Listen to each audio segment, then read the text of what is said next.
Welcome to Recreate You TV. I am Amaya Antoinette, and today we are talking about manifestation. So this is the fourth video of a 6-video series. And you may be thinking, how do I manifest my dream life? How do I create the life that I want to live?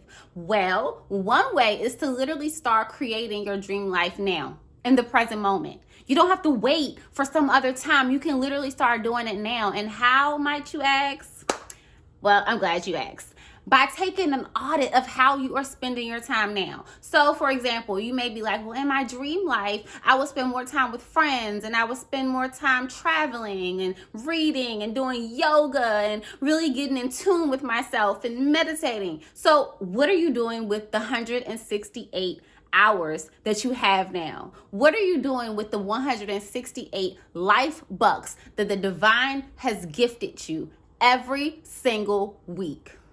So today we are going to dive into really doing an audit of how you spend your time. And no need to take notes. I got you, boo. Okay, I got you, boo. I have a Google Doc attached to the description of this video so you can go through it after you're done watching or whenever you set aside the time. But this was inspired, like I said in the first video, from an article I read in the Harvard Business Review. And it was talking about, really creating your life in the same way that people create their businesses, really getting clear on creating a strategy. So I totally took this from them, but I have paid my tribute. So you will see who it's from and who wrote the article and stuff when you check out the Google Doc. But the author suggests that there are 6 life areas, okay? And these 6 life areas are breaking down, they're called strategic life areas. And then they're broken down into 16 life units. So here we have the 6 strategic life areas and then the 16 strategic life units,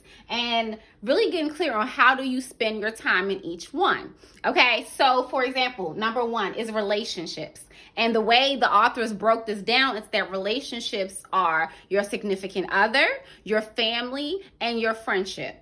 Okay, so for example, like how much time do you spend with your partner, or your time you spend like doing date nights? And when it comes to family, how much time are you spending with your children, with your partner, with your loved ones? And when it comes to friendship, like how much time are you spending with your friends? So on the Google Doc, I literally have a space for you to write. Let me show you.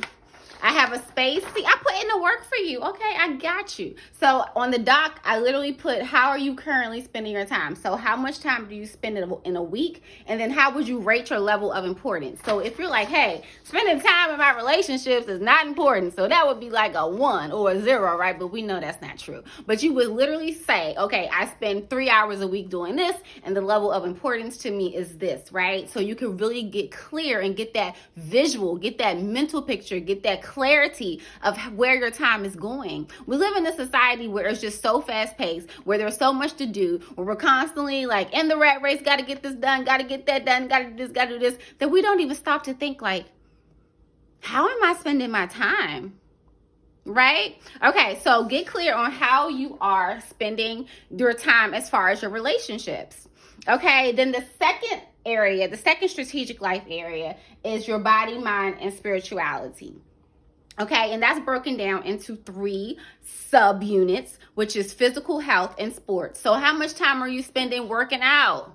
Right? Really dedicating time to moving your body in a way that feels good, right? So in your dream life, you may be like, okay, I am working out every day. I'm feeling fit. I'm feeling magnificent. Okay, boo-boo. So what are you doing now?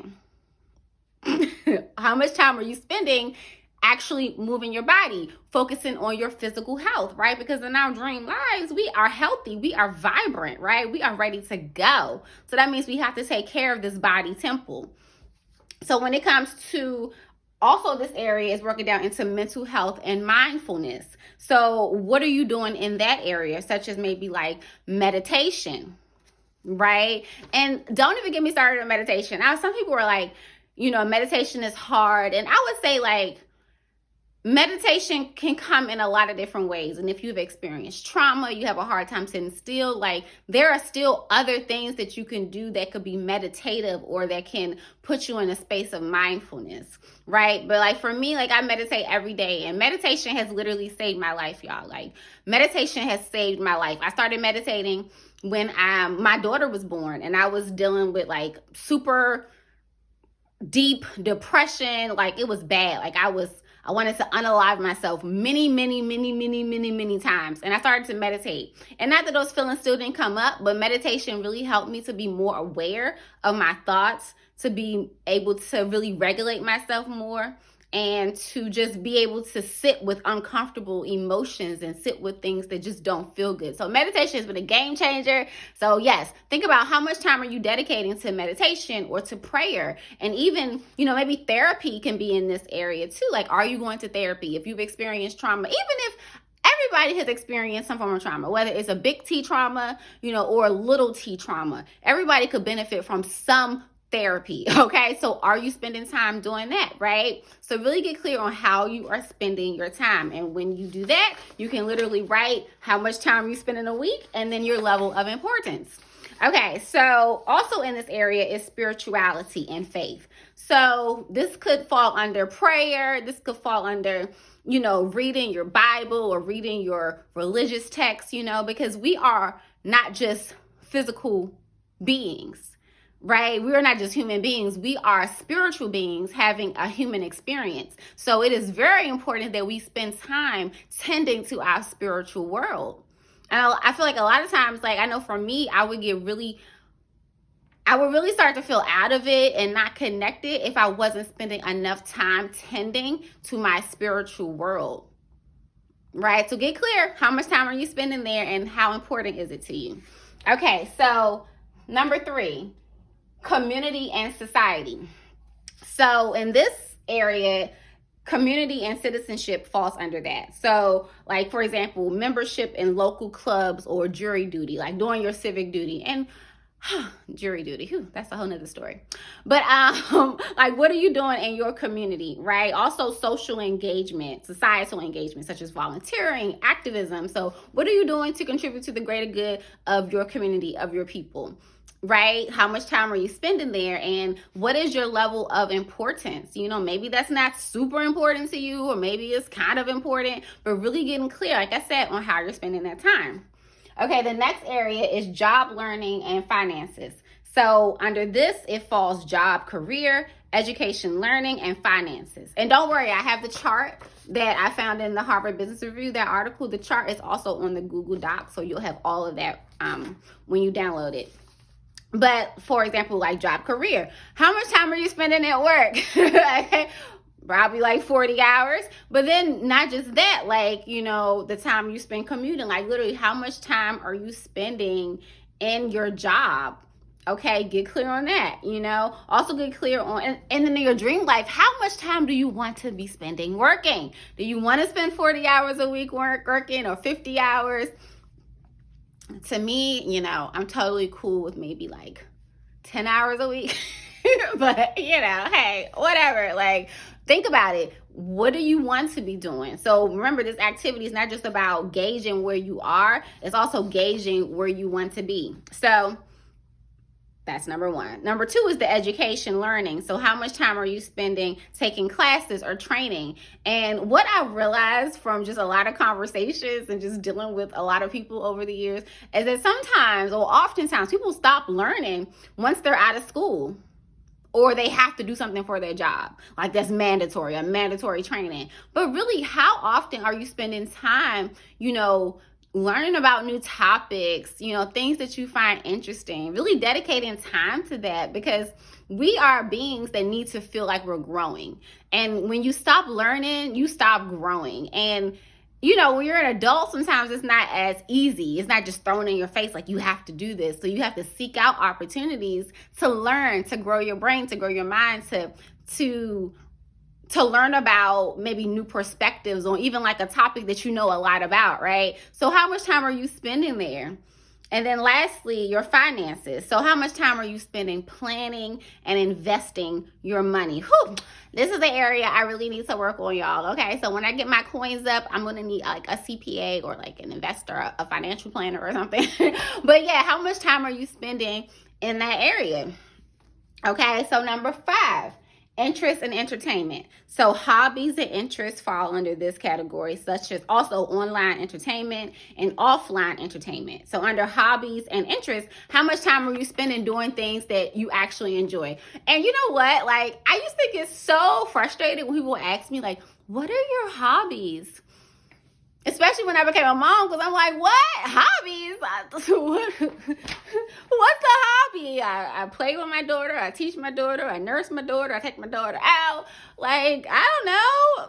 Playing with my daughter, right? But it's really important as moms, as women, that we really identify our hobbies, like things that we really enjoy doing. And for me, like, it may not sound like super exciting, but one of my hobbies really is walking. Like, I love to walk. I can walk for hours and hours because it helps me clear my mind. And I think also, when I was walking today, I was like, why do I love walking so much?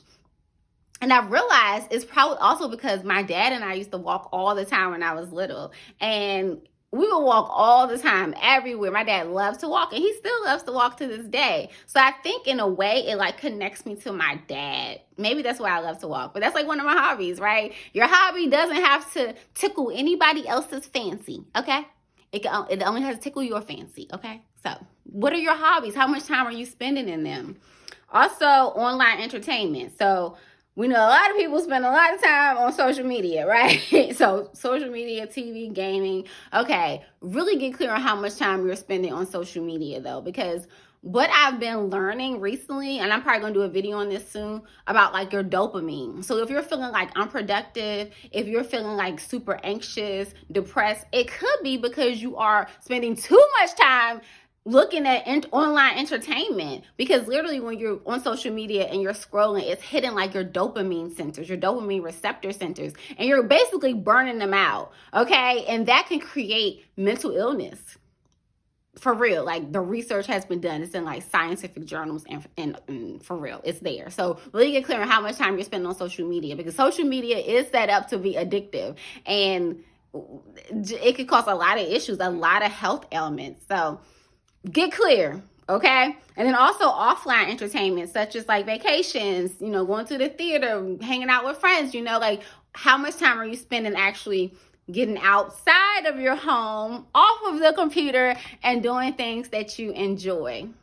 Okay, so in the last strategic life area is personal care. Okay, so personal care, in this category, it falls under physiological needs such as eating, sleeping, and then activities of daily living such as like commuting and housework. So really getting clear on how much time you're spending in those areas. And even when it comes to sleep, y'all, sleep is so important. I know sometimes, like, especially like as moms, I know like, oof, you be like, okay, the kids asleep, I'm going to spend this time for myself. And then you just start, on social media, scrolling, watching movies, staying up all late, and then you're not getting enough sleep. And then you're like, well, I need to make sure I have time for me too. That is true. But you also need your sleep, because there are so many like things that happen to your body, to your mind when you don't get enough sleep. And even just like an interesting fact is that like your lymphatic system, which is basically like a part of the lymphatic system, and it's like your waste, like it is like your body's internal waste system. When you don't get enough sleep, literally your lymphatic system, which is in your brain, it stops it from releasing the waste in a way. And when you have too much waste built up, that can literally lead to things such as like Alzheimer's. So sleep is important. Like sleep is the time that allows your body to reset and to get rid of waste, to get rid of things that it doesn't need anymore. So yes, honey, get clear about how much time you're spending in those areas, right? So once again, the Google Doc is attached to this video, and I suggest that you do it that you take the time to reflect on it, because this is going to help you not only decide about how do you want to live your dream life, right? But also get clear on how you are spending your time, and you can start making changes now. So for example, if you're like, hey, I spend, 2 hours a week with my family, but you're like, the level of importance to me is like a 9, right? So that's pretty high, like a 9 or 10. That's like ultimately important to me. You can get clear, like, okay, hey, instead of spending 2 hours there, maybe I can stop spending so much time on social media and spend more time with my family. Like literally, this will help you get an idea of how you are spending your time and how do you want to start spending it. And you can literally start making those changes now. You don't have to wait. You don't have to wait for your circumstances to change. You don't have to wait for your physical environment to change. You can literally start creating a change in your life from this very moment. All it takes is a decision.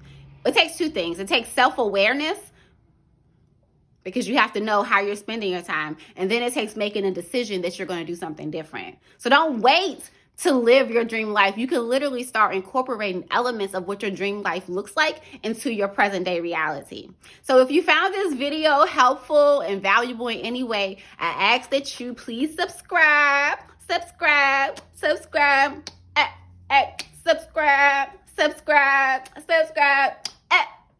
Okay, I'm trying to grow this community, y'all. And if you haven't noticed, like, this is a new YouTube channel, so I have changed the name. At first it was Boss Up Mama Community. I was like, okay, that's way too long.